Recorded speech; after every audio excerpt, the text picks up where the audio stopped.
অবশেষে ৬ ডিসেম্বর প্রেক্ষাগৃহে আসছে নয়া মানুষ। মাসুম রেজার চিত্রনাট্যে প্রথমবারের মতো সিনেমা নির্মাণ করেছেন সোহেল রানা বয়াতি। রওনক হাসানের বিপরীতে অভিনয় করেছেন মৌসুমী হামিদ। রয়েছেন আরও অনেকেই। সিনেমা মুক্তির আগে হয়ে গেল সংবাদ সম্মেলন, যেখানে উপস্থিত সংশ্লিষ্টরা। বিস্তীর্ণ এক চর, যেখানে মেহনতি মানুষের অন্য এক জীবন আছে, প্রকৃতির নানা খেলা। এমন গল্পেই নয়া মানুষ। কেন্দ্রীয় চরিত্রে অভিনয় করেছেন মৌসুমী হামিদ ও রওনক হাসান। নয়া মানুষে কোন চরিত্রে দেখা যাবে তাদের? প্রত্যেকটা ক্যারেক্টারই তো মানে আলাদা হয়। আমরা আলাদাভাবে ওটাকে পোর্ট্রে করতে পারি কিনা, ওইটা আর্টিস্টের কোয়ালিটি।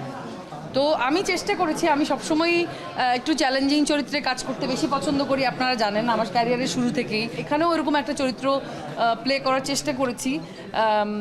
সুজলা আমার চরিত্রের নাম। আমার চরিত্রের নাম ময়েজ। নয়া মানুষ একটি বানভাসী মানুষের গল্প। বানে ভেসে সে একটি নতুন চরে এসে ওঠে।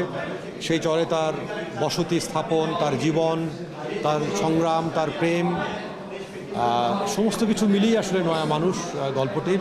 আরও অভিনয় করেছেন ঝুনা চৌধুরী, নীলুফার ওয়াহিদ, বদরুদ্দোজা, শরণ সাহা, শিখা কর্মকার, মাহিন রহমান, মেহরান সঞ্জানা, পারভিন পারু, মেরি, শিশু শিল্পী উশসী ও আশিস খন্দকার। ফিল্ম মানেই হচ্ছে সত্যিকার হতে একটা অবশ্যই ভোগ দিতে হয়, তারপরে পুজো হয়।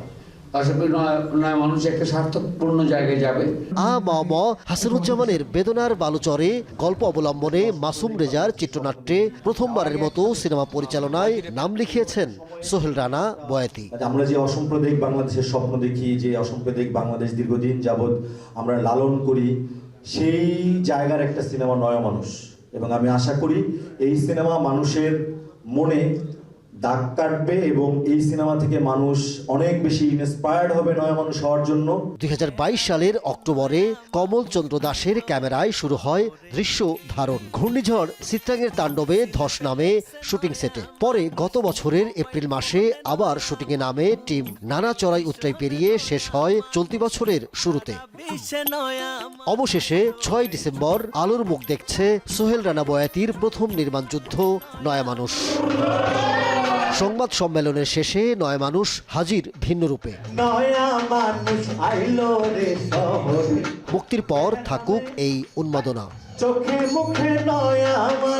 Ahmed Tauquir, showbiz tonight.